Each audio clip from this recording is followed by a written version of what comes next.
so much to talk about. Well, just one thing to talk about. So yeah, Disney has done it again with Star Wars, Lucasfilm, with The Acolyte. Now, when this whole show was announced, there was already some backlash. There was already a group of people that just was like, nah, Disney has already destroyed Star Wars. And to a degree, I'm kind of amongst them. But The Acolyte, it had some good things and some bad things. You know, the bad things is really super heavy-handed when it comes to the feminist type of thing, the female thing. You know, I am woman, hear me roar type of stuff like that.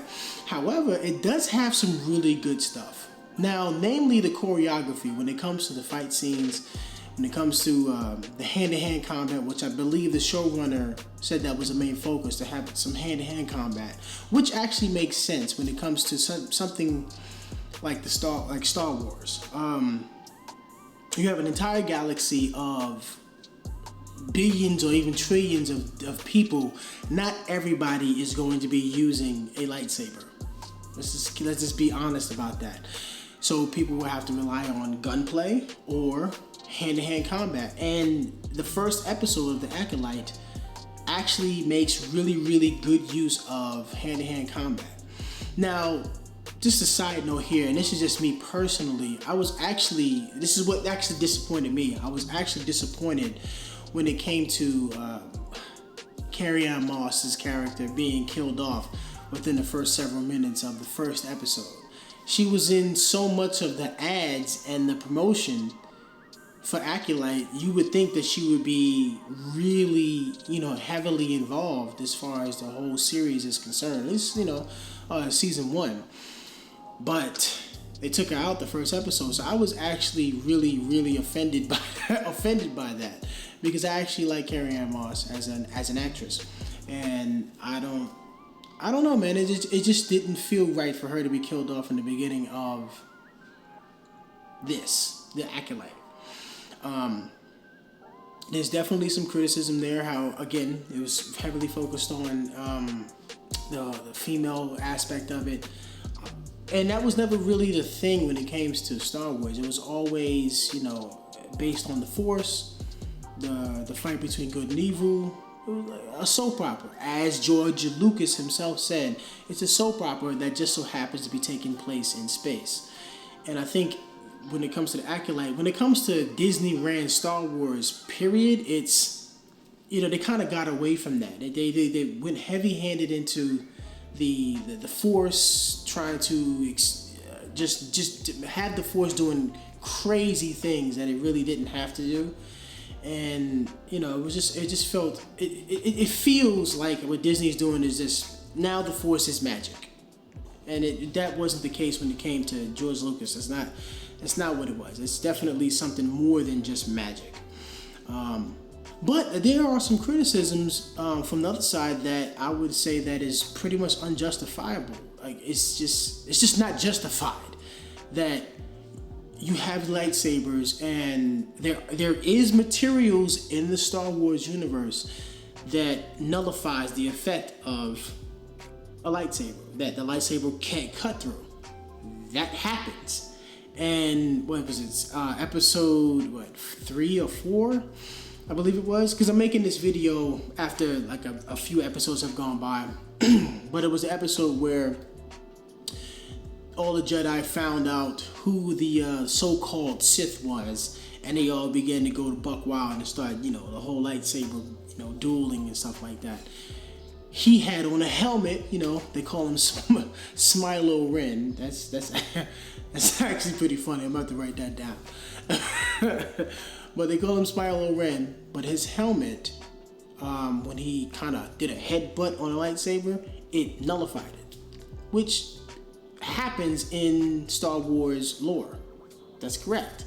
So I'm having a hard time as to understanding why some of the hardcore Star Wars fans are saying, well, oh, that can't happen, that doesn't happen, and blah, blah, blah. I'm like, no, that does happen. I mean, if you look at The Mandalorians, and I'm a casual viewer, I'm not heavy, I don't read the books, I only watch the movies, the series sparingly, and, you know, the 2003, the Clone War clips, you know, the 5-minute episodes. I'm really heavy into that type of thing.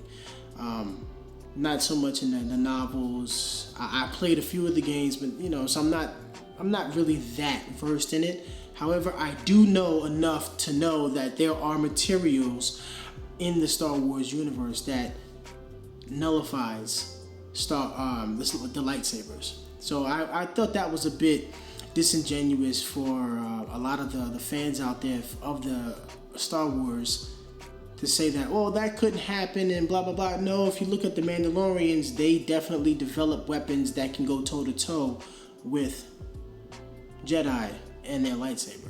So that's true. But again, just going back to some of the good things about this story of the Acolyte, the fighting and the choreography is actually top-notch. I can't be mad at it. They really did they did a good thing when it comes to that, and they hired whoever they hired to really get that choreography down pat. They really did a good job. I have to say that the story isn't too bad. It can be a little long-winded. The twins being the Immaculate Conception, I thought that was supposed to be reserved for the Chosen One, aka Anakin Skywalker. Being that these twins now are born to a virgin person, a virgin woman, it's like, come on, man. That's been established to be the chosen one's story, and you kind of made it their story. Nah, that's not in the Star Wars. It takes away from Anakin Skywalker's story. I thought that definitely took away from that. So there are definitely some areas where the fanboys are correct as far as like, this isn't canon, this isn't right. But I do think they are. It is a situation of everything that Disney puts out is all bad. Every single thing. I think there's a group of people that are hell bent on making Disney look bad for everything Star Wars that they put out. It is looking like that. But there are some good things when it comes to the Acolyte.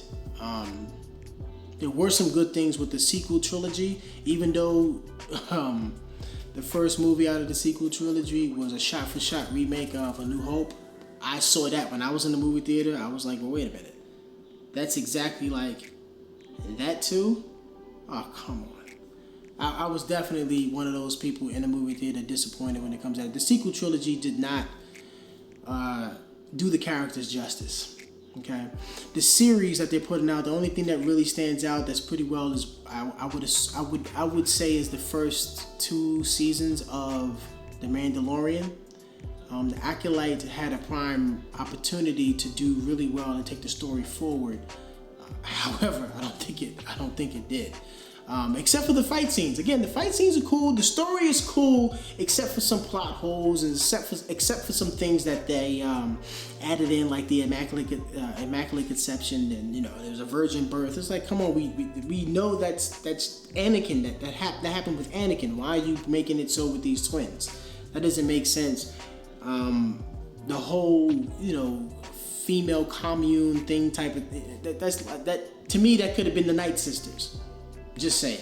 It could have been the Night Sisters. They could have had a series with the Night Sisters being the lead, but that would make sense because in Star Wars lore, especially during the Clone Wars, the animated series, not the 5-minute one, the other one, they showed the Night Sisters heavily. Honestly, I would actually want to see a series of the Night series. Not the Night series. A series of the Night Sisters. I think that would be actually pretty dope.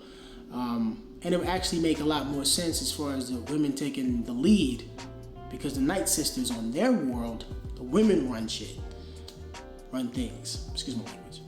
But yeah, they run things on their world, so it makes sense.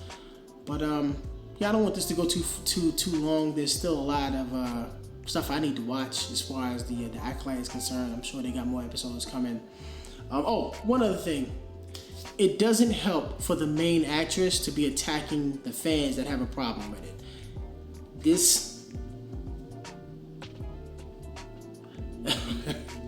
I'm sorry, no.